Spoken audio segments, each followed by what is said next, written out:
les bendiga, hermanos, ¿cómo están? Gracias a Dios, qué gusto verlos, qué bueno que nos damos cita en esta mañana de domingo, ¿verdad? Sí, 1, 2, sí, tiene como, Fer, tiene mucho repote, ¿no? ¿Todo está bien? Abre, quítale tantito volumen, tantito volumen. Sí, 1, 2, sí, 1, 2, sí. ¿Sí me oyen bien allá atrás? ¿Sí? Creo que no, porque nadie me contesta. ¿Sí me oyen bien allá atrás? Ok. Gracias a Dios. Bueno, pues bienvenidos todos, hermanos. Qué bueno que estamos aquí. Y ahí está mi hija y mi yerno. Bienvenidos, muchachos. Nos visitan de Morelia. Vale, Carlos. Qué bueno que están aquí. Gracias a Dios. Bueno, Primera de Corintios 12, hermanos, por favor. La semana pasada comenzamos a ver esta serie. ¿Recuerdan su nombre?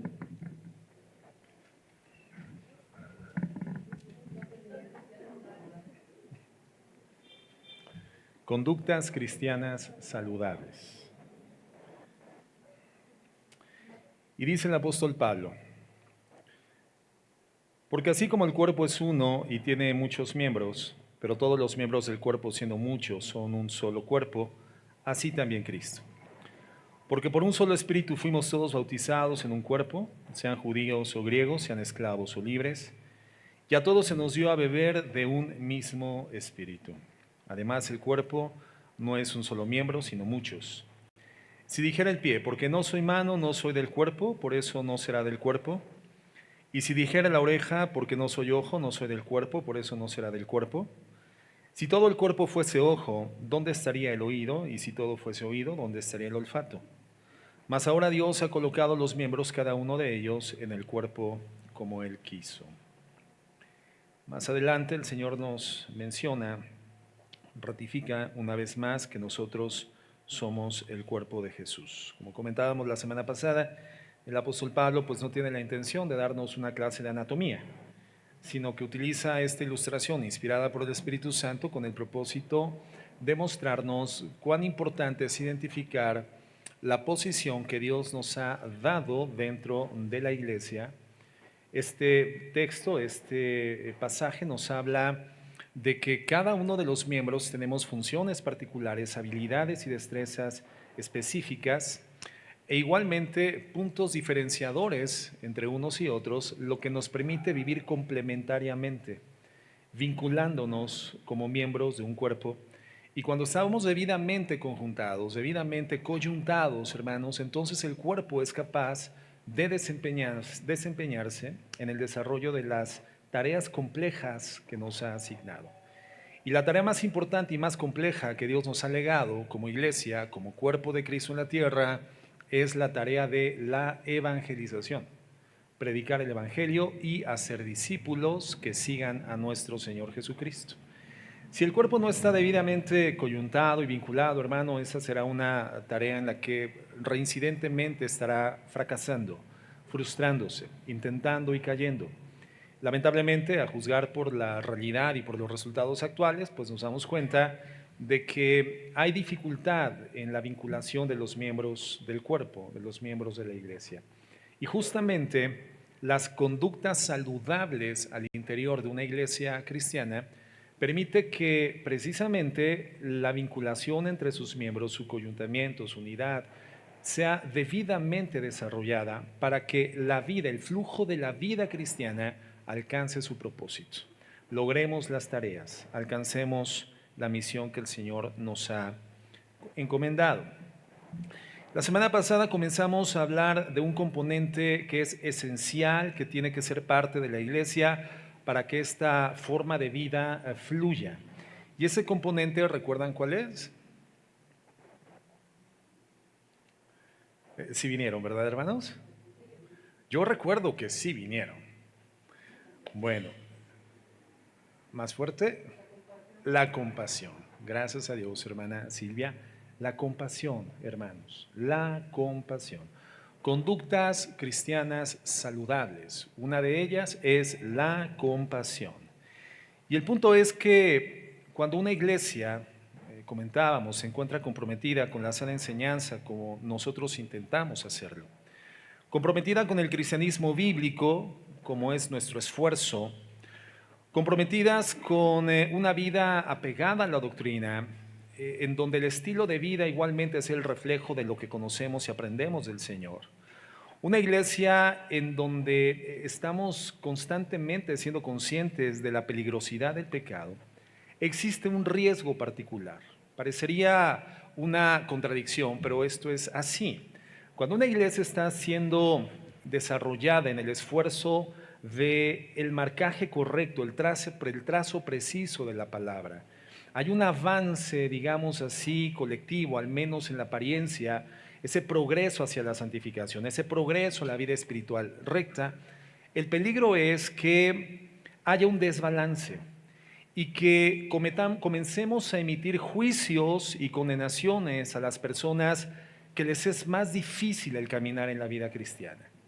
Que hagamos juicios desbalanceados hacia las personas que están luchando por intentar mantener el ritmo o el paso del crecimiento espiritual al interior de una congregación saludable. Y entonces, cuán importante es que entendamos que el equilibrio que produce a la vida eclesiástica la compasión es fundamental, es indispensable. Comentábamos que la iglesia no es una sala de exhibición de cristianos eminentemente infalibles. La iglesia más bien es una forma de hospital para curar a aquellos que son imperfectos. Comentábamos que la iglesia está llena de personas imperfectas, personas que fallan, personas muy falibles. Carlos Morrison escribió en una ocasión que la iglesia cristiana es una sociedad de pecadores. Es la única sociedad en el mundo en donde la membresía está disponible solamente para aquellos que no califican. No calificamos, hermanos. La Biblia dice que el Señor tomó de lo vil y de lo menospreciado, es decir, aquello que desde la perspectiva sociocultural no califica, no llega al estándar, se queda corto, aquello que no cumple con los requisitos, aquellos que somos insuficientes, aquellos que somos incompetentes, de lo vil y de lo menospreciado. Entonces, la iglesia, a ser juzgada por las percepciones y por los estándares del mundo, está constituida por gente que no calificamos, pero que hoy nos encontramos en la condición propicia para poder desarrollar un nivel de crecimiento espiritual inusitado, incomparable, gracias a la presencia del Espíritu Santo habitando dentro de aquellos que hemos creído en el mensaje del Evangelio. No somos personas perfectas, somos personas que fallamos, pero estamos en el proceso de ser perfeccionados y de alcanzar la imagen y la semejanza plena de nuestro Señor Jesucristo. No calificamos por nuestros méritos, pero el Señor nos califica en función de la obra de redención que nos ha dado por gracia. Entonces, es así como enfrentamos una iglesia que evidentemente va a enfrentar complejidades, dificultades, problemas. Es como una familia, comentábamos, ¿no? Donde se desarrollan ciertas disfuncionalidades, ciertas incompetencias, pero finalmente en la medida en la cual se unifican hacia una meta y un objetivo y la fuerza del amor les vincula, entonces esa es la familia que sale adelante. Comentábamos que existen 5 categorías de disfuncionalidad en las personas que integramos el cuerpo de Cristo, integramos la iglesia y evidentemente una congregación local. ¿Se acuerdan de esto? 5 disfuncionalidades y comentábamos que en alguna forma todos nos ubicamos en alguna de estas o hemos transitado por alguna de estas disfuncionalidades. Voy a mencionarlas, cada una de estas, y nuevamente recuerdo, la intención es que el Señor nos pase por los rayos X, el Señor nos pase por el ultrasonido y nos permite identificar realmente la condición y posición en la que nos ubicamos, no para hacernos sentir mal, es totalmente lo contrario, sino para ser sensibles y conscientes de qué es lo que debemos de hacer. Y si nosotros identificamos hermanos que están cursando por alguno de estos estadios, saber perfectamente qué es lo que el Señor nos llama colectivamente a desarrollar para poder apoyar a nuestros hermanos y que podamos colectivamente desempeñarnos con una dinámica cada vez más uniforme. No es juzgar a nadie, no es criticar a nadie, simplemente es una radiografía de lo que sucede, hermanos, en la generalidad de la Iglesia de Cristo alrededor del mundo y que por supuesto también se registra al interior de nuestra iglesia local. La primera categoría, hermanos, es la categoría de los desviados. Voy a hacer una semblanza rápida de estas descripciones para quienes no vinieron la semana pasada o no escucharon el tema y que podamos ponernos todos al mismo nivel. Los desviados son las personas que en cierta forma siempre están tratando de quitarse de ese centro alineado que lleva dinámicamente al propósito y más bien caminan hacia las orillas. Son las personas que están buscando la cercanía con la cerca para intentar saltar siempre del otro lado. Son las personas que quieren cruzar la línea y constantemente pretenden violar las normas. Nunca se encuentran en la línea en la que camina la generalidad de los hermanos. Están en el borde, nunca están en el programa. Nunca realmente están involucrados y constantemente dejan de cumplir con su cometido, dejan de cumplir con su deber. Nunca son fieles en el servicio o en la ofrenda. Tienen algunas veces la inclinación a ser flojos, apáticos y tienden a ser muy desordenados porque son personas que se desvían constantemente. Tienden a ser muy apáticos, indiferentes y algunas veces incluso pueden ser contenciosos. Siempre están al borde de todo, al borde de los tiempos, al borde del compromiso, al borde de la fidelidad, en el borde del servicio, en el borde de utilizar sus dones, en el borde de contribuir positivamente al desarrollo de la iglesia. Son personas que siempre están a las orillas, nunca realmente preocupadas y comprometidas de corazón con el fluido, el flujo de la vida en la iglesia, los desviados. La segunda categoría, los preocupados. Personas que no toman riesgos y que básicamente están operando en base a sus miedos, en base al temor. Temor a no ser amados, temor porque pueden fracasar, temor porque si lo intentan y pierden recursos, tiempo y vida, y entonces prefieren mejor desistir. Temor porque los problemas inequívocamente pueden llegar a surgir. Y entonces, en tanto el primer grupo, los desviados, están siempre en los límites, este grupo siempre se queda en el medio. Son motivados por el temor, motivados por una falta constante de valentía, de arrojo y de entusiasmo. Pueden pensar en una enorme cantidad de motivos por las que nunca podrían alcanzar el éxito. No tienen sentido de aventura ni de arrojo, odian el cambio, temen lo desconocido, se preocupan por las consecuencias de todo. Los problemas de la vida realmente son más de los que ellos podrían soportar y entonces generalmente viven asustados y con alguna frecuencia deprimidos. Deprimidos. Ahorita voy con los dormilones, yo los despierto. No se preocupen, ¿eh? Entonces, los segundos fueron los preocupados. Los terceros, los espiritualmente débiles. Personas que simplemente su vigor espiritual no existe. Han cedido a la tentación. Caen constantemente en el pecado. Tratan de levantarse, quitarse el polvo, entran de nuevo al flujo, pero parece que son tan vulnerables debido a hábitos antiguos de largo plazo que les llevan finalmente a la toma equivocada de decisiones y debido a su propia debilidad espiritual constantemente están cayendo. Quieren hacer lo que es correcto, tienen un deseo por hacerlo íntegro, pero en cierta forma van tropezando constantemente en la vida cristiana, se levantan en cierta forma, avanzan 3 pasos, retroceden 2, quizás avanzan 2 pasos, pero finalmente vuelven a retroceder constantemente, echan a perder su testimonio y ocasionalmente, hermano, terminan siendo una deshonra para el Señor. Simplemente son débiles, son susceptibles a la tentación y a patrones pecaminosos. En cuarto lugar, los cansados. Ahora sí, por favor, si ven a alguno dormido, despiértelo porque necesitamos comentarle algo.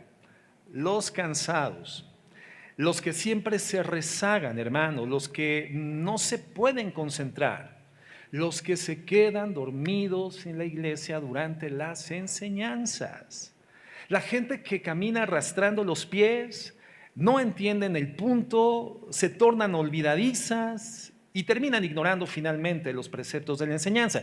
Nunca parecen acelerar el ritmo, no alcanzan al grupo y moverse a su ritmo, hermano, alentaría el desarrollo de toda la congregación. Son personas que tienden a exasperar a otras porque nunca deciden cambiar. Puedes hacer esto, les das el consejo, la exhortación, y la contestación frecuente es que ya lo hice y no funcionó. Bueno, ¿por qué no tratas de hacer otra cosa? Tomas un tiempo, lees la Biblia, meditas los salmos, memorizas un poco. Ya lo traté de hacer y realmente no funciona. Bueno, te recomiendo tales o cuales medidas espirituales y después de un tiempo no me ayudó. Continúo en la misma situación. Entonces, son personas que constantemente están agotando las alternativas, ¿no? En otras congregaciones y en otros países, los pastores ven llegar a esas personas porque aquí en México no hay, menos en Uruapan. Y el pastor es cuando dice, ay, viene otra vez. Y con los mismos problemas. Y la pregunta es, ¿y ahora qué le digo? ¿Qué más le aporto? ¿Cómo lo ayudo? Lo he intentado todo. El problema no es la ausencia de fortaleza y de efectividad en la palabra, el problema es el cansancio en el que lamentablemente viven ese tipo de personas. Y en quinto lugar, los impíos, personas que sencillamente cometen maldad en la iglesia, personas que dañan a otros cristianos mediante calumnias, chismes, murmuraciones, mentiras. Son las personas que rompen relaciones, fracturan la unidad del espíritu, violan el vínculo de la paz, no son amorosos, dividen matrimonios, no son amables con sus hijos o son hijos que son desobedientes a los padres. Contaminan sus medios ambientes, familiares, eclesiásticos o sociales. Y entonces vemos, hermanos, que en alguna forma todos nos hemos ubicado en un sector, en un segmento, y estamos todos mezclados. Qué bonita mezcla, ¿verdad? Voltea a ver a tu hermano, hermana, y dile, qué bonita familia, qué bonita familia. Contéstale, pues es la tuya también, ¿verdad? Todos estamos dentro de esta mezcla. Y entonces Dios nos da claras instrucciones para saber qué hacer, cómo conducirnos, cómo comportarnos ante esta realidad. Colosenses 3:12 nos da la indicación. Dice así: dado que Dios los eligió para que sean su pueblo santo llamado por Él, ustedes tienen que vestirse de tierna compasión.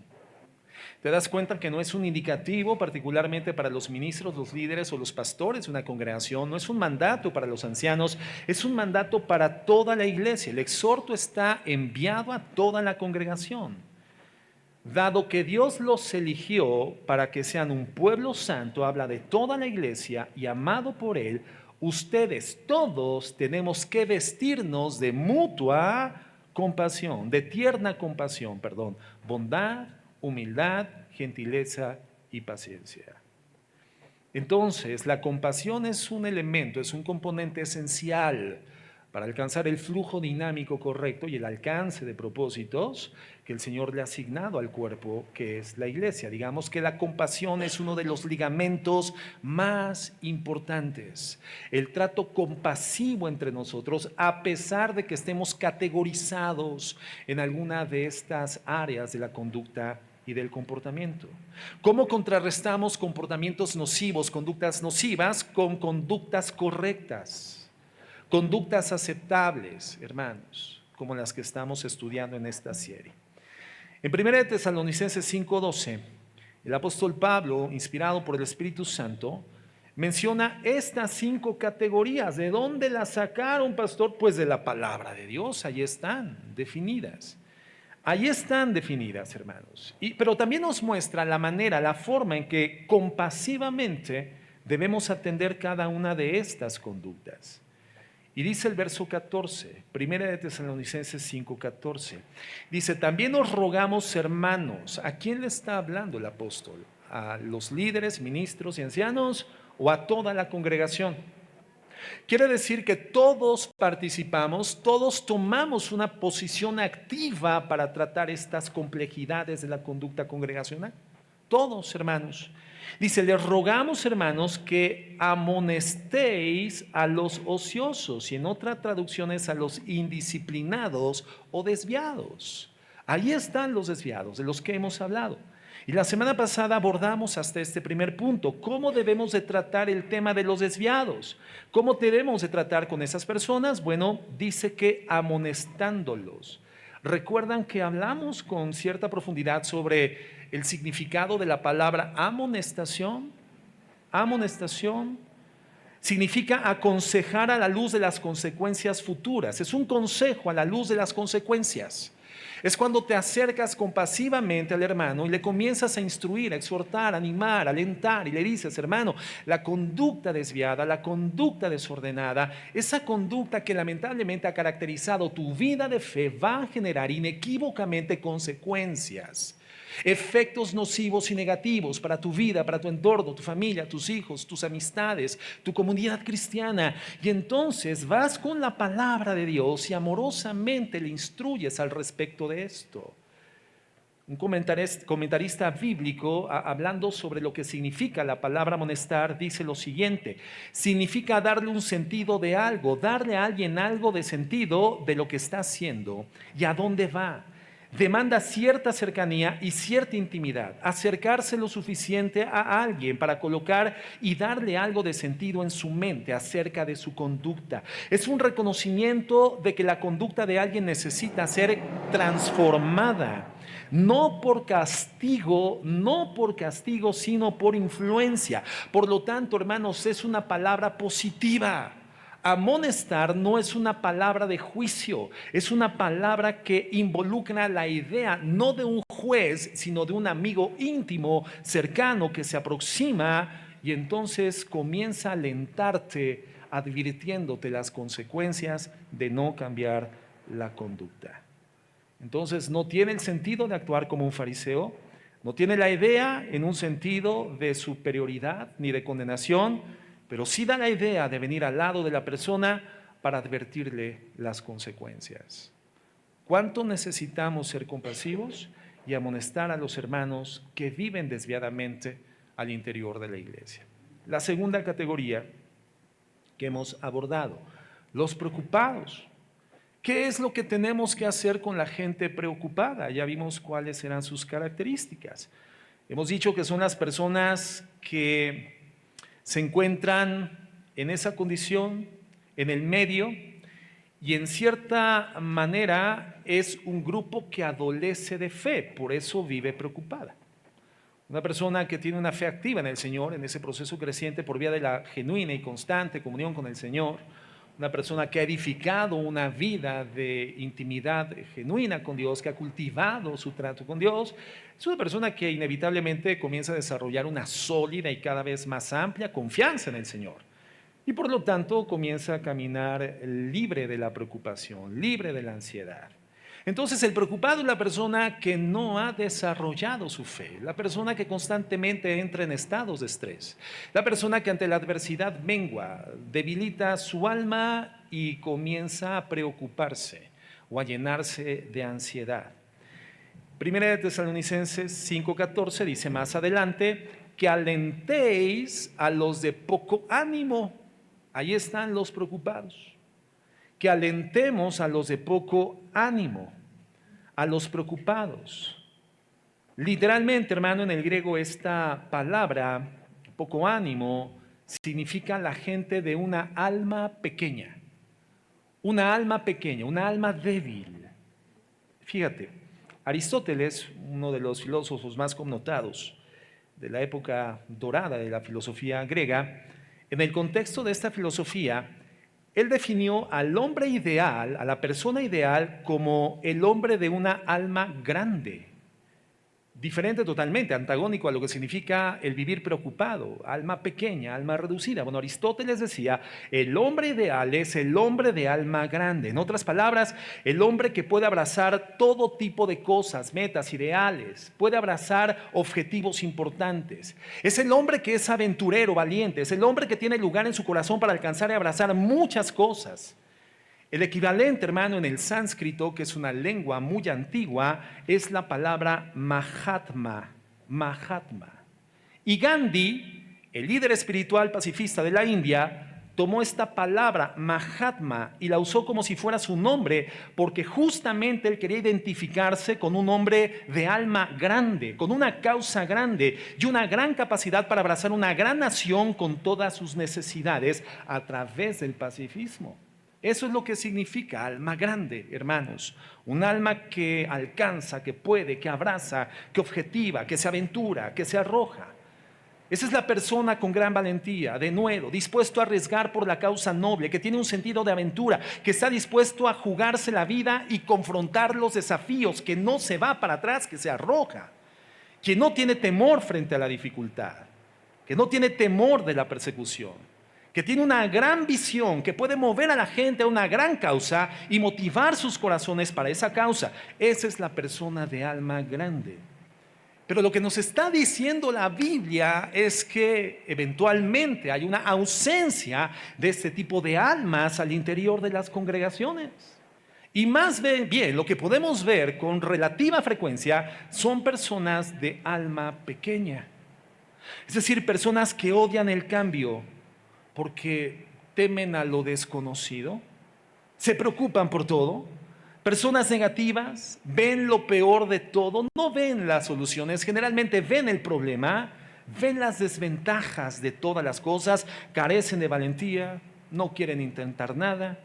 Y si cambia su rutina, suelen entrar en un estado de nerviosismo y de pánico. Son personas tradicionalistas, quieren lo que es seguro, quieren lo que está libre de riesgos.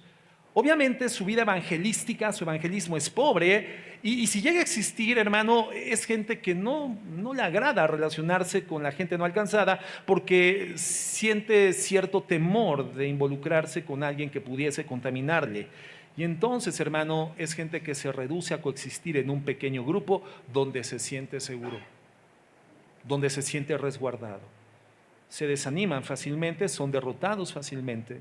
Carecen de fortaleza para salir, para guiar, incluso carecen de fortaleza para seguir a los líderes. En cierta forma viven la ley de Murphy, que dice que si algo puede salir mal, entonces seguramente va a terminar saliendo mal.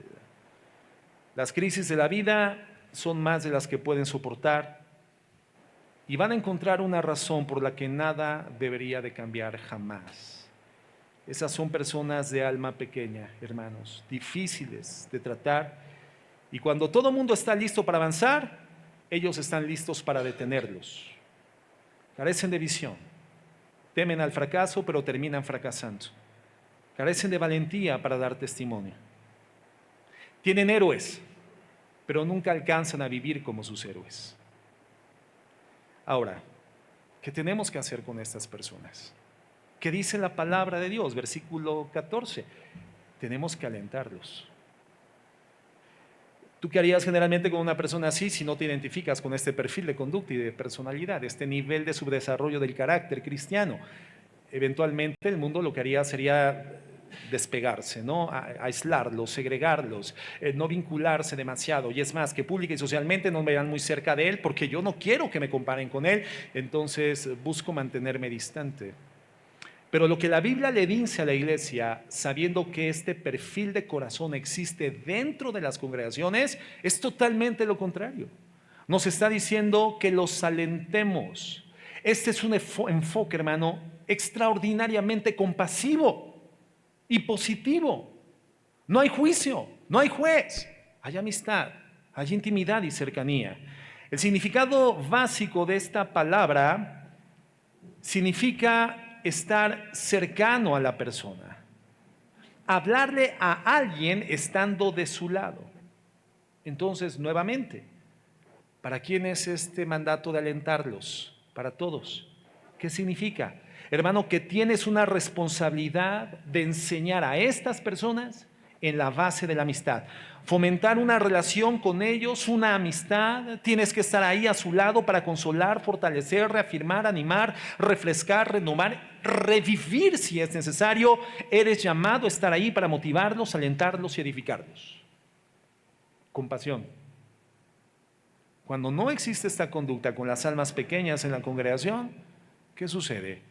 El cuerpo se descoyunta, se desvincula Y esas personas de alma pequeña, al igual que en el mundo, viven segregadas, viven aisladas, viven en una autopercepción de disfuncionalidad, de afectación contra el cuerpo, y ellas mismas terminan aislándose.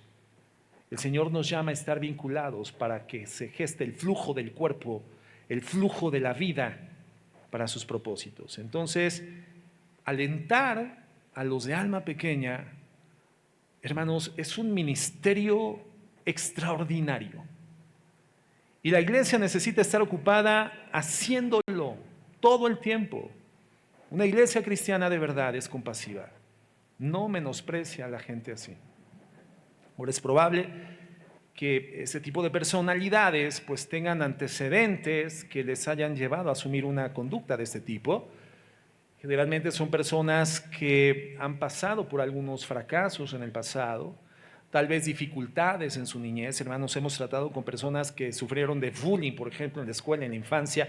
Y la pregunta es, ¿quién no sufrió bullying en la infancia? Es más, en mi generación ni siquiera se llamaba bullying, se llamaban bromas, hermanos. Y creo que todos fuimos directamente afectados por ese tipo de maltrato social, donde la crueldad infantil sobre todo luce, surge y se manifiesta de manera fuerte. No, creo que todos en algún momento del pasado hemos sido cruelmente tratados. Pero hay personas, hermanos, que no pueden superarlas del todo.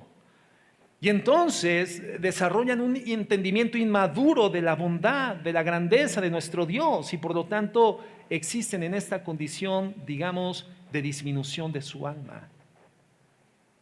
Pero ellos, hermanos, necesitan ser animados tiernamente. Tiernamente. Lo peor que podrían recibir esas personas es llegar ahora a la comunidad cristiana y continuar siendo bulleados. ¿Alguien hace bullying aquí en esta congregación? ¿No? ¿Los jóvenes, adolescentes? No. Gracias a Dios. Gracias a Dios. Porque sería la conducta totalmente contraria a lo que la Biblia nos llama a desarrollar.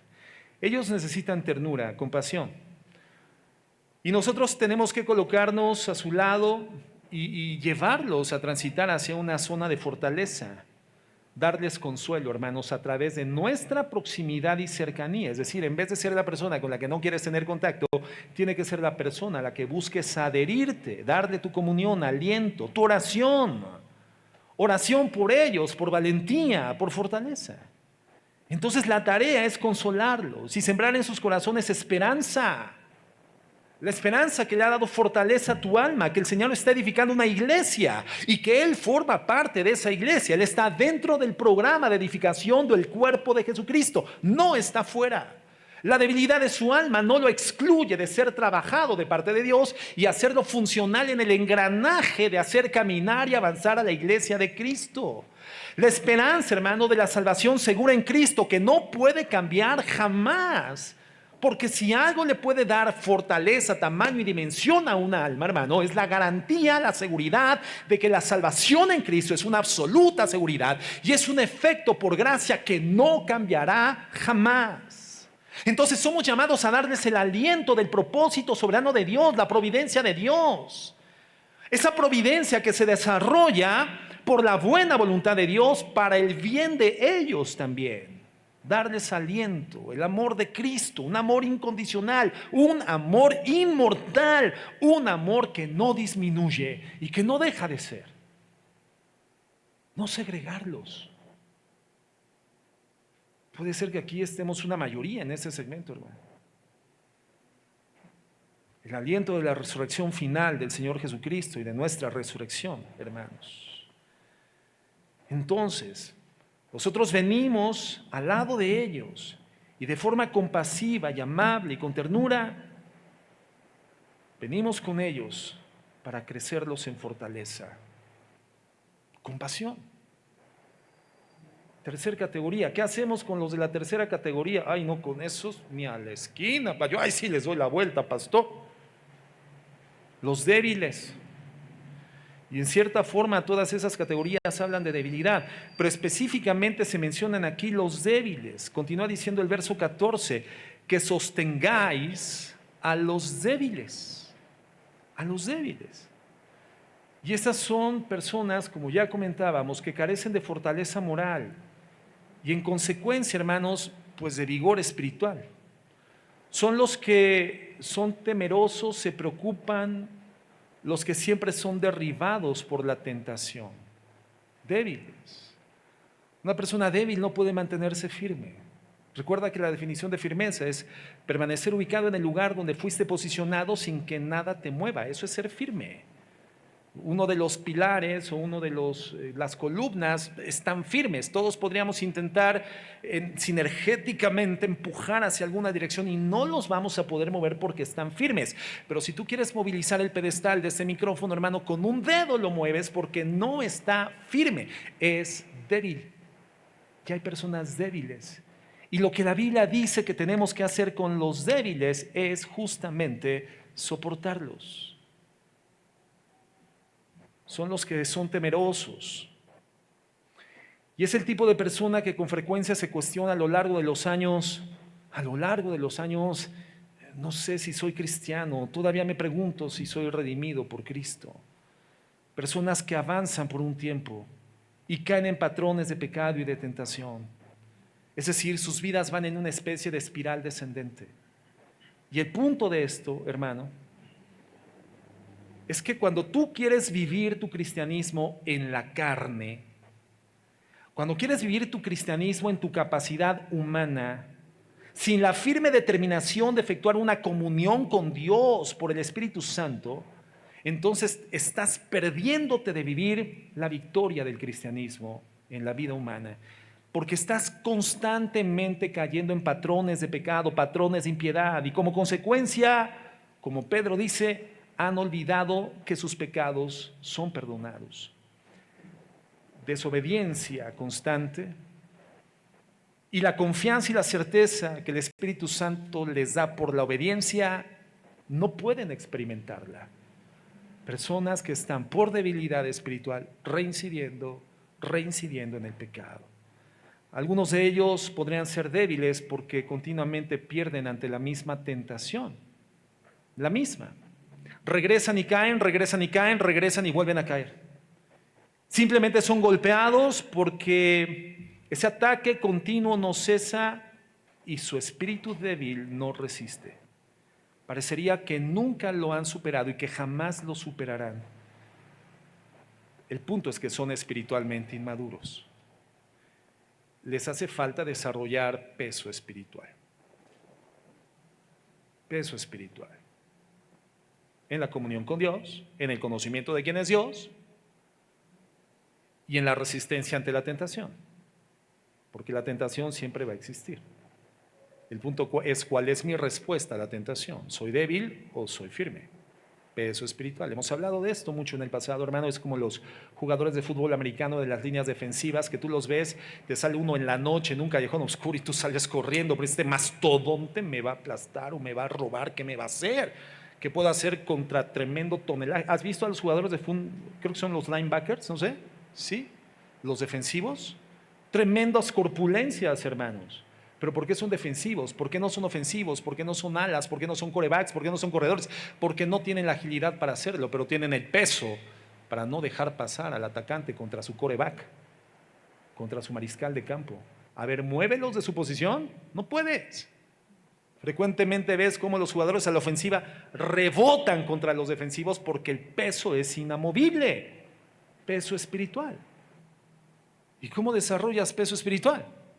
Acercándote a Dios, con constancia, con compromiso, con determinación, con una claridad en tu mente de que solo no puedes, que la tentación te ha vencido 1 y 10,000 veces y lo seguirá haciendo porque no tienes fortaleza por ti mismo. La fortaleza viene de Dios, no es con espada ni con ejército, sino con su Santo Espíritu, dice el Señor.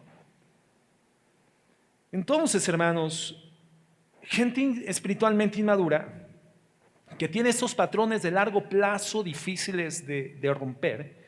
¿Y qué hacemos con estas personas? ¿Qué hacemos con ellos en la congregación? Bueno, el versículo dice, sosténlos, sosténlos. ¿Por qué los tenemos que sostener? Pues porque no pueden ellos. Cuando tú tratas con una persona que se desmayó, ha perdido toda la fortaleza en el cuerpo, ha languidecido, se ha debilitado, ha caído al piso, ¿qué tienes que hacer? Anda, levántate, ya te dije que te levantes, pues, que haces tiradote ahí. Está desmayado, hermano, está débil. O sea, no tiene capacidad por él mismo. Necesita fortalecerse, pero para fortalecerse también necesita tu ayuda. Tú necesitas sostenerlo. Sosténganlos, dice la palabra. Y lo que significa en el griego la palabra sosténlos es mantenerse firmemente adherido. Firmemente adherido. Literalmente el verbo significa aférrate firmemente a él, al débil. Es decir, coloca tus brazos sobre ellos, deténlos. Son débiles. Necesitas abrazarlos y necesitan tu fortaleza. Aquí es donde llamamos, hermanos, a la cristiandad a hacer relaciones personales. Porque la compasión se da persona a persona. Uno a uno, hermano. No hay compasión a la distancia. Por eso no hay cuerpo descoyuntado, no hay cuerpo con sus miembros desvinculados. Por eso la comparativa del cuerpo para hablar de la iglesia es extraordinaria. Ilustración del Espíritu Santo al corazón de Pablo, porque nos muestra cuán dependientes somos los unos de los otros. No somos dependientes de nuestras debilidades, porque eso nos haría codependientes. Somos dependientes de nuestras fortalezas. Y el débil necesita ser sostenido. Creo que ese es el espíritu de la enseñanza. Cuando encuentras a alguien que ha sido atrapado en alguna debilidad en su vida, ese es un ministerio que todos tenemos que desarrollar y es básico, crucial, de forma personal, hermanos, darlo disponible para que los espiritualmente fuertes levanten y sostengan a los débiles. Gálatas 6:1 dice: amados hermanos, si otro creyente está dominado por algún pecado,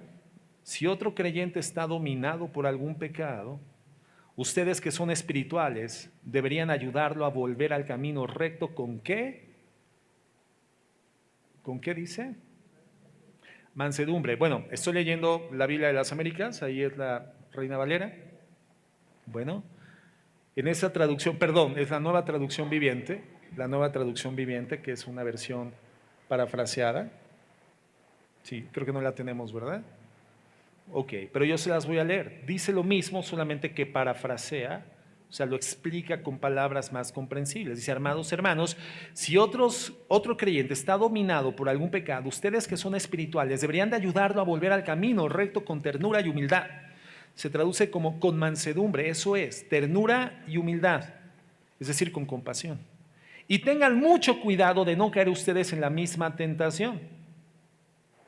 Ayúdense a llevar los unos las cargas de los otros y obedezcan de esa manera la ley de Cristo. Pero si te crees demasiado importante para ayudar a alguien, solo te estás engañando a ti mismo, no eres tan importante. O sea que la Biblia nos llama, hermanos, a actuar expeditamente en compasión. Si tú tienes cierta fortaleza espiritual en un área donde el hermano es débil, aproxímate y ayúdalo, fortalécelo. Obviamente, con la palabra de Dios. Entonces, cuando alguien ha caído, ha tropezado en algún pecado, los espiritualmente fuertes colocan sus brazos, los abrazan, los sostienen, los llevan, los reincorporan. Ahora, pero esa persona débil tiene que saber la importancia de estar vinculado al cuerpo, porque este auxilio Dios lo dota a través del cuerpo, y solamente a través del cuerpo. Entonces el débil podrá iniciar su camino hacia la fortaleza buscando el apoyo, buscando la ayuda, manifestando su necesidad. Y el cuerpo tendría que suministrarlo de manera natural, porque somos compasivos. Porque esa es una conducta cristiana. ¿De qué tipo? ¿Cómo se llama la serie? ¿Conductas cristianas? Saludables. O sea, que proveen salud al cuerpo. Entonces, la iglesia tiene que ser un abrevadero de este tipo de comportamientos saludables que ayudan a darle sanidad a las áreas del cuerpo donde se adolece de la salud. En este caso, debilidad. En cuarto lugar, los cansados. Me hacen favor de despertar a los que están dormidos porque tengo una palabra para ellos. No yo, el Señor. Los cansados. Y comentábamos que son descritos, bueno, eso no, pero están al final del versículo 14, donde dice que seáis pacientes para con todos. Bueno, ahí están implícitos, pacientes para con todos. ¿Por qué? Porque mira, van a haber personas que van a probar nuestra paciencia. ¿Conoces a alguien que ponga a prueba tu paciencia, hermano? Yo conozco como a 120. No. Y algunas excepciones, algunas excepciones. No, yo creo que todos, ¿no, hermano? Todos. Conocemos a personas que ponen a prueba de resistencia nuestra paciencia. Y eso es lo que está diciendo. Habla de gente cansada. Es gente que te puede llegar a impacientar, casi puede llevarte al límite de la resistencia. Porque mira, puedes tratar con ellos y vuelves a tratar con ellos y vuelves a tratar con ellos una y otra y otra y otra vez y obedecen de manera marginal o simplemente no obedecen. Se supeditan de manera marginal o simplemente no se supeditan. Se sujetan de manera mínima o simplemente no se sujetan. Son personas que sí pueden llegar a provocarte frustración, decepción, pueden desanimarte o desesperarte, porque parece que nunca se meten a la línea.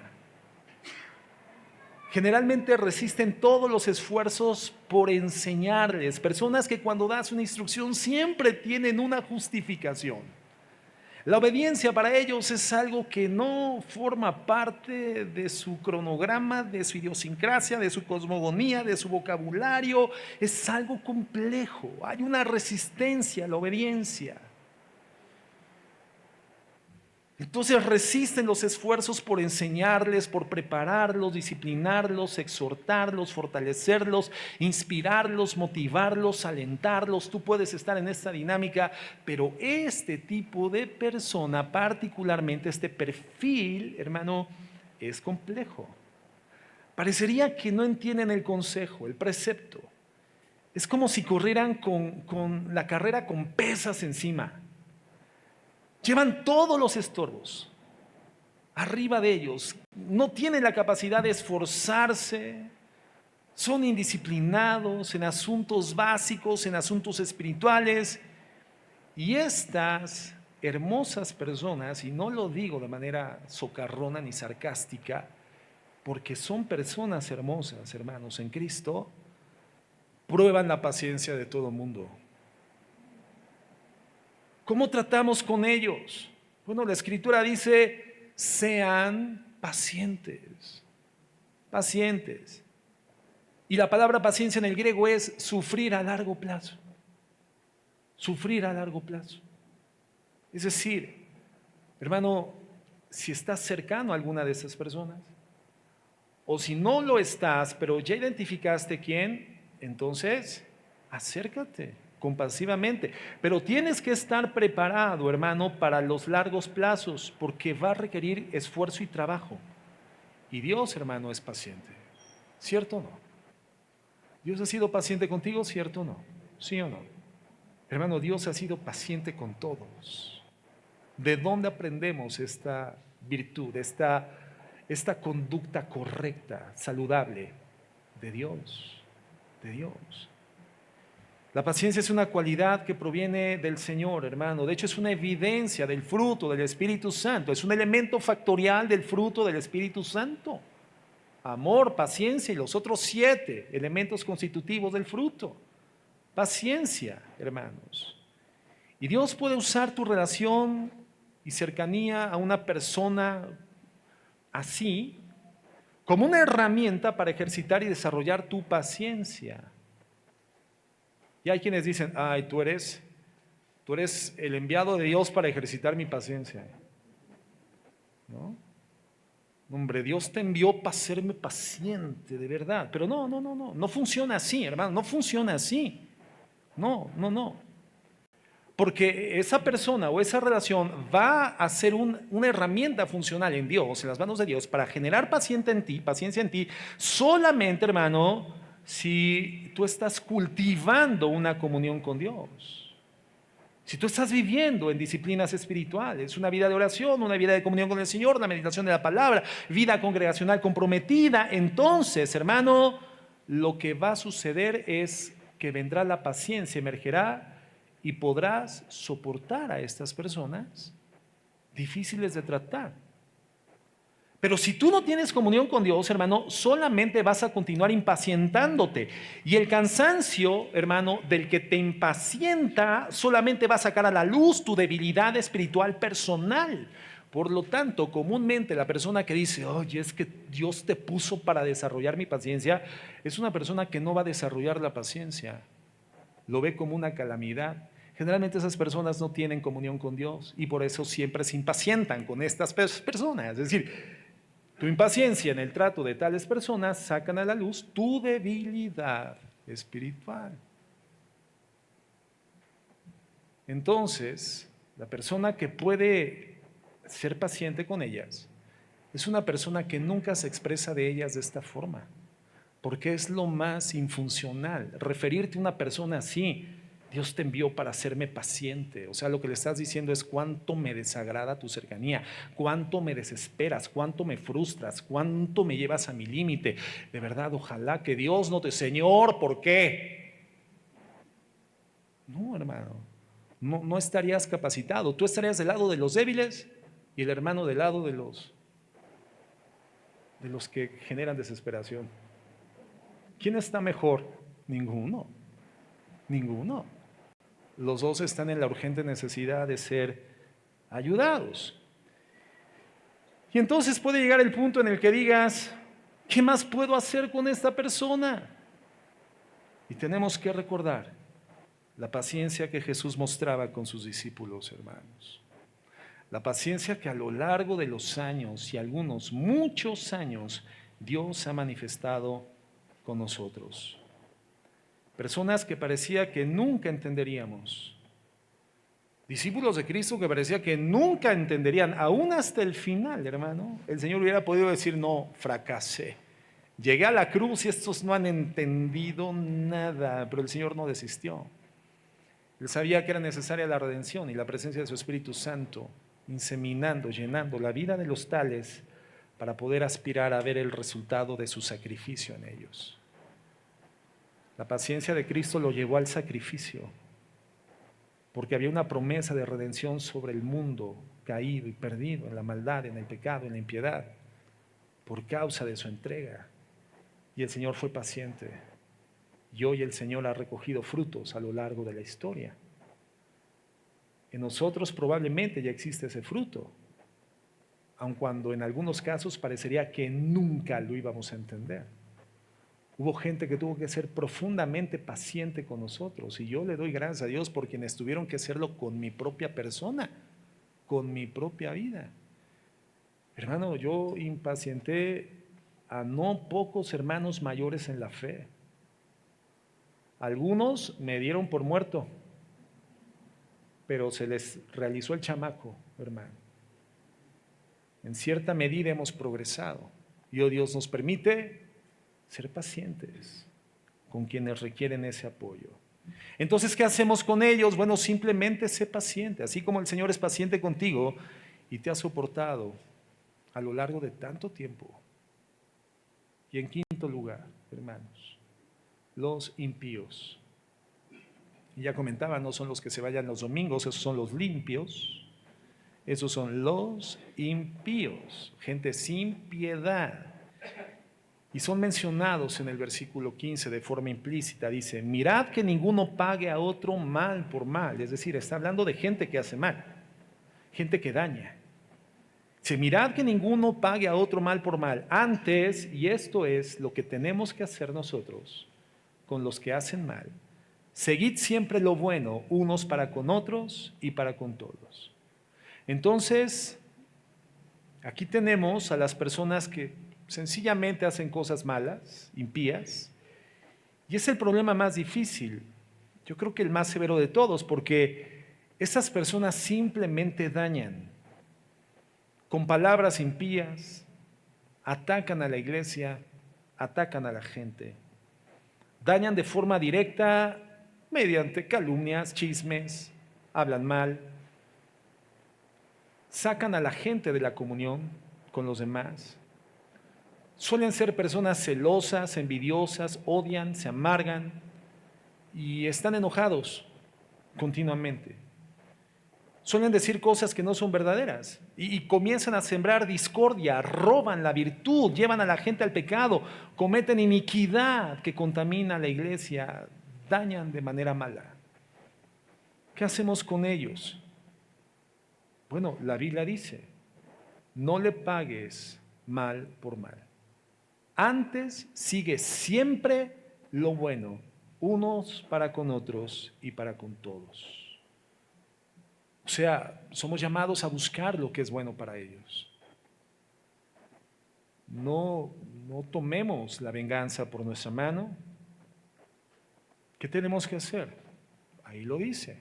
Busca lo que es bueno para ellos. ¿Y qué es bueno para ellos? ¿Qué es lo mejor que una persona que está incidiendo en la maldad más le conviene? ¿Qué, hermano? Dejar de hacer lo malo, por supuesto, pero ¿cómo puede transitar de la comisión de maldad a la comisión de bondad? ¿A través del qué? Del arrepentimiento, exactamente, hermanos. Entonces, ¿hacia dónde tenemos? ¿Qué es lo bueno que dice la Biblia que hagamos para con ellos? Tenemos que guiarlos, hermanos, al arrepentimiento, porque hay personas así dentro de las congregaciones. ¿Y cómo guías a una persona al arrepentimiento? ¿Qué tienes que hablarle? ¿Qué tienes que anunciarle? ¿De qué le tienes que compartir? Del Evangelio, hermano. Los hechos del Evangelio, concretos hechos del Evangelio. No perdamos el tiempo. Dios quiere cambiar tu vida. Dios tiene un plan para ti. Eso es verdad, pero ese no es el Evangelio. Eso es parte de la verdad, pero no es el Evangelio. Hablar de los hechos del Evangelio es hablar de quién es Dios, quién es el hombre y cómo se distanció de Dios, siendo santo por su pecaminosidad libre y voluntaria. Y cómo esa condición lo segrega, lo confina eternamente a una condición de separación de Dios. Y si donde Dios está hay luz inaccesible, hay bondad, hay gracia, misericordia, piedad, hay oportunidades renovadas. Donde Dios no está, hermano, hay oscuridad, hay tenebra, hay penumbra, hay dolor, hay insatisfacción permanente, frustración y amargura constante por la eternidad. Y lo que hace Cristo en la cruz del Calvario es resolver el problema de la distancia del hombre con su Dios santo por su pecado humano. Ese es el Evangelio.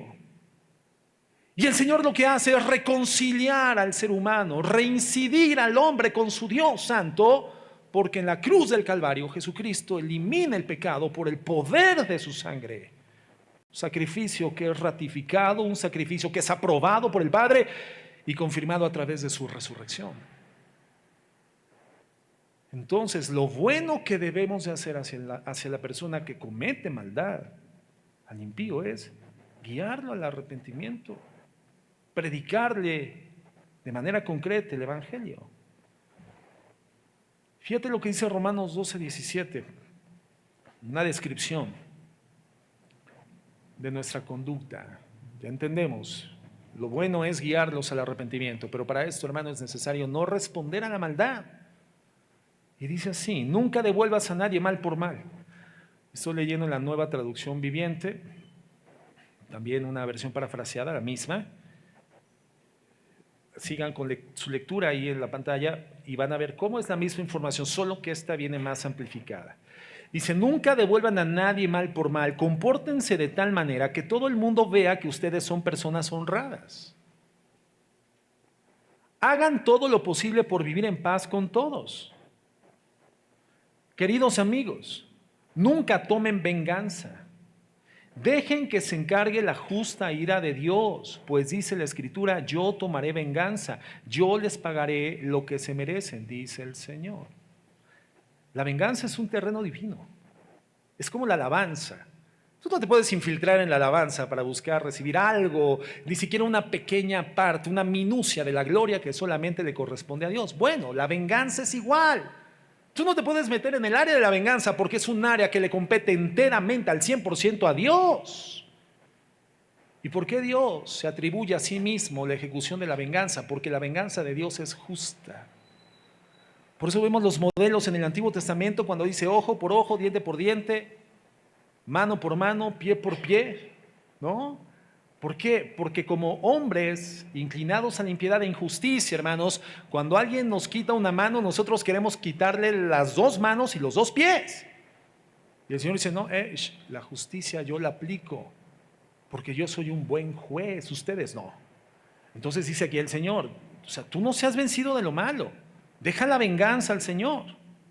Y dice el verso 20, en cambio, si tus enemigos tienen hambre, dales de comer.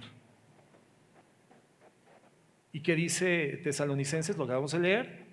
¿Qué tenemos que hacer con el impío, el malo? Hacer lo bueno. Si tu enemigo tiene hambre, dale de comer. Si tiene sed, dale de beber. Tu enemigo, al hacer esto, amontonarás carbones encendidos de vergüenza sobre su cabeza. O sea, tu bondad al malo al final terminará avergonzándolo. Y la vergüenza es uno de los elementos previos al arrepentimiento por la comisión del pecado.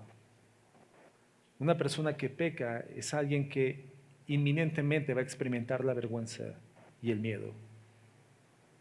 Gracias a Dios por esa vergüenza que es producida en consecuencia de actuar bien con el que te hace mal. Porque ¿qué es lo que quieres para aquel que es tu enemigo? No que sea consumido en el infierno. Porque nosotros éramos enemigos de Dios. Y Dios por amor hizo lo necesario para que no terminemos consumidos en el infierno. Entonces hacia tu enemigo, si tú eres un hijo de Dios, tiene que haber suficiente piedad, bondad, hacer lo bueno, guiarlo al arrepentimiento por la predicación del Evangelio. Y obviamente eso lo hace el Espíritu Santo, no nosotros, pero nosotros tenemos que predicarles el Evangelio y no pagarles jamás mal por mal. Esto va a generar vergüenza y el Espíritu Santo arrepentimiento en sus corazones si predicamos el Evangelio. Y el verso 21 dice, no dejen que el mal los venza, más bien ustedes venzan el mal haciendo el bien. Nosotros somos llamados entonces solamente a buscar la restauración de ellos, buscar la pureza, siempre seguir lo bueno. Lo que es bueno, noble, hermoso, actos de amor frente a su hostilidad. Es decir, caminar por el camino de la bondad, no de la venganza. Entonces, aprender a hacer esto es algo muy importante. Cuando alguien está maltratándote, cuando alguien que está causando problemas es reincidente contigo, cuando alguien es un pecador abierto contigo, lo que tú haces es esforzarte por encontrar el camino de la bondad, no de la venganza, no, de la bondad. Habló mal de mí, ¿qué puedo hacer por él? Levantó una injuria, una calumnia, una mentira, propagó algo que no es correcto, no compete a mi condición, no soy quien dice, ¿qué tengo que hacer? ¿Preocuparme? ¿Resolverlo? No, busca el camino de la bondad, haz lo bueno. ¿Qué es lo primero bueno que puedes hacer por una persona que te calumnia? Lo primero bueno, hermano. Orar por él. Y perdonarlo. Y bendecirlo. Y amarlo. Y entregarle actos de bondad. ¿Qué hizo Jesús cuando fue entregado por Judas? ¿Cómo lo entregó Judas? Con un beso. Un traidor. Y Jesucristo no le dice traidor. Jesucristo le dice, con un beso entregas a tu amigo. O sea, se definió como amigo del traidor. ¿No es eso hacer el bien al que te hace el mal? ¿No es eso seguir lo bueno con aquel que es hostil contigo? El modelo es Jesús, hermanos. Y tenemos que aproximarnos a Él para conocerlo, vivirlo, desarrollar su estilo de vida, su forma de pensamiento, su forma de reaccionar ante los eventos de tu medio ambiente, desarrollar sentido común cristiano, ya no del mundo, reaccionar, aún ya sin meditar, reaccionar como Cristo actuaba, pero solamente caminando con Jesús, siguiendo sus huellas, hermanos. Es de esa manera. Ahora, obviamente, si esta gente en la iglesia sigue pecando, bueno, hay un patrón disciplinario en el Nuevo Testamento que por supuesto seguimos, ¿no? Y aplicamos. Mateo 18, cuando el Señor Jesucristo dice cómo tiene que ser disciplinada una persona que peca, se le conmina, no se arrepiente, se le exhorta en un ambiente más amplio, no se arrepiente, se le exhorta y al final no. Bueno, dice la Biblia, sácalo, tenlo por gentil y por publicano. Y el que insiste en causar divisiones dice, échalo, ¿no? Pero esa no es la acción y a veces queremos que eso sea la primera acción, ¿verdad? Disciplinaria, ministerial o pastoral. Cuando alguien se atrevió, pastor, a hablar mal de mí. ¿Y tú quién eres? ¿Qué eres? ¿Qué te crees? ¿Por qué te duele? ¿Por qué te ofende? ¿Por qué permites que te consuma, que te aflija, que te drene el corazón? ¿Por qué te amargas? El modelo es Jesús. Sigue caminando, sigue avanzando, sigue nadando, sigue esforzándote. Del otro lado está Cristo diciendo, puedes llegar a la otra orilla. Solamente no te amargues porque la amargura te va a consumir y te va a hundir. Entonces, si alguien es hostil contigo, hermano, hazle bueno, guíalo a lo bueno, ora por él, bendícelo, busca oportunidades de mostrarle la bondad de Dios a través de tu vida, cuánto le amas a pesar de su hostilidad. Ascuas de fuego, carbones encendidos de vergüenza amontonarán sobre su cabeza y puede ser la fase previa al arrepentimiento genuino. Bueno, así es la iglesia. Así es la iglesia. Si alguien te hubiera dicho que así es la iglesia antes de entrar a ella, hubiera dicho, no, hombre, ¿yo qué me voy a meter ahí? Salgo por pierna. Qué bronca me voy a... No, hermano. Era una analogía, ¿no?, bíblica. Alguien comparó en alguna ocasión la iglesia con el arca de Noé, ¿no? ¿Han escuchado esto? El arca de Noé, hermano, navegó 40 días y noche bajo la tormenta, el diluvio, y después 120 días tardó la reabsorción de las aguas. Es decir, hermanos, 40 días y noches encerrados en una barca hermética para evitar que el agua los hundiera, hermanos, con rinocerontes, con elefantes, con camellos, con caballos. ¿Tú te imaginas a qué olía dentro del arca? ¿Tú te imaginas ese medio ambiente? El humor de los animales, los desechos sólidos de los animales, hermano. ¿A qué olía el arca de Noé?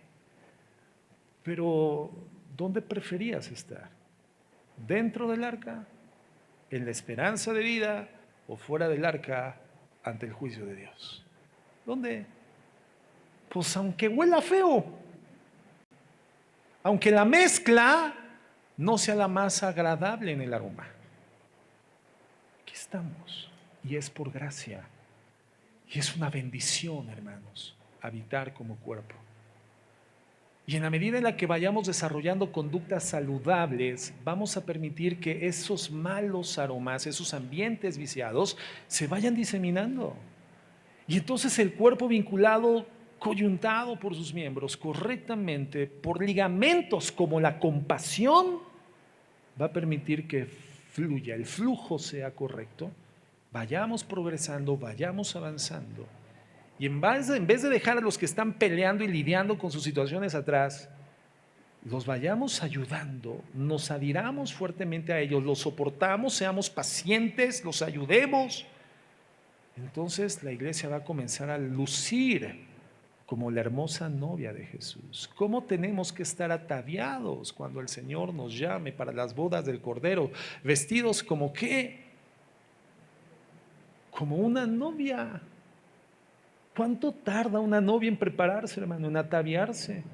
El maquillaje, el peinado, el vestido, una usanza de la Edad Media, ¿verdad? La novia es la novia, hermano, y el día de la boda la novia casi que se queda así, Manicure, maquillaje, peinado, pónganme el vestido, abróchenmelo porque no alcanzo, además las uñas las traigo pintadas. La novia se está embelleciendo. ¿Y cuánto tiempo tarda? Un buen tiempo. Un buen tiempo. Bueno, hoy estamos en el tiempo de continuar embelleciéndonos a través de la vida espiritual que el Señor hoy nos ha legado. No es perfecta, pero la expectativa es que estemos en la condición perfecta cuando lleguemos a las bodas del Cordero, que luzcamos dignamente ataviados. Dice la palabra también que cuando el Señor regrese, encuentre nuestra fe mucho más brillante que el oro, hermanos, pulidos, pulidos. Y esto se logra en una congregación, en una iglesia, cuando todos somos compasivos y nos ayudamos y no nos segregamos y no nos distanciamos, sino que vemos la debilidad de nuestro hermano no para juzgarlo, porque nada de esto hay un juicio negativo, todo esto es compasión. Entonces me adhiero a él para cargarlo, ayudarlo, soportarlo, animarlo, alentarlo, estimularlo, perdonarlo, darle el bien, guiarlo al arrepentimiento, darle el evangelio que utiliza el Señor para arrepentimiento. Precisamente, hermanos. Entonces, así somos. Un rebaño que está creciendo necesita gran cuidado porque la iglesia está llena de personas con problemas. Todos tenemos problemas. Y la actitud que debemos tener hacia ellos es una actitud de compasión, ternura, de corazón, de bondad. Entonces, que Dios nos dé esto, hermanos, que Dios nos dé esto para poder gozarnos en la bendición, en su bendición como iglesia. Compasión. Vamos a orar.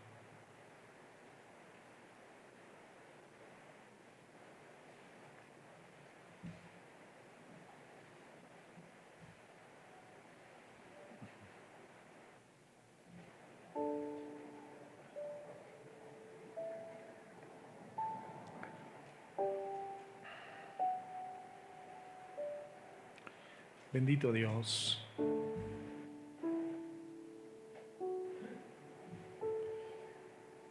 Gracias por tratar nuestras vidas de la manera en la que lo haces.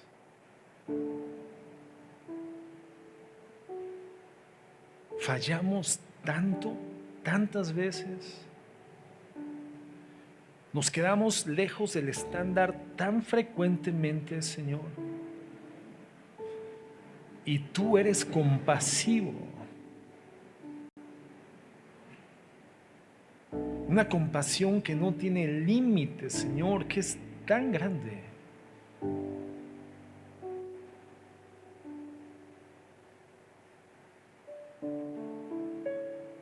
Señor, y es así como tenemos que tratarnos.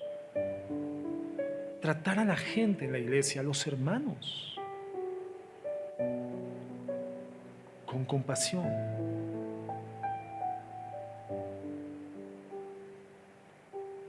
Señor, que seamos tiernos y amorosos, compasivos con todos los que nos rodean en esta iglesia, Señor.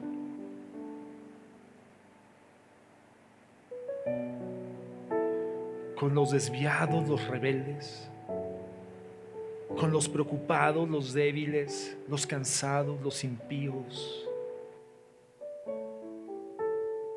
Y que la gente vea que tú habitas aquí, entre nosotros, en tu iglesia, y que tú la edificas.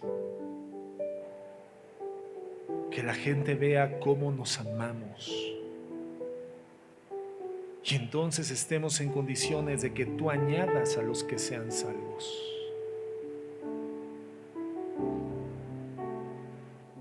Que no seamos un cuerpo con miembros que no tienen colocación, como piezas de rompecabezas que sobraron. No, que cada miembro tenga su posición en tu cuerpo, en esta congregación local. Que puedan venir más, porque hay lugar para el que venga y se arrepienta con humildad ante ti y entregue su vida. Aprendamos a recibir a los demás, a los que han de ser salvos, amándonos los que ya lo somos, siendo compasivos los que ya estamos.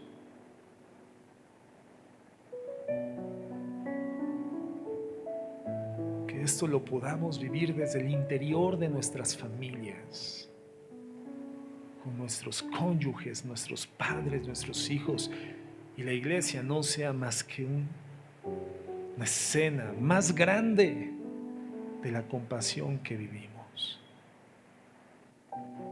Gracias, mi Señor. En tu nombre oramos, Jesucristo. Amén.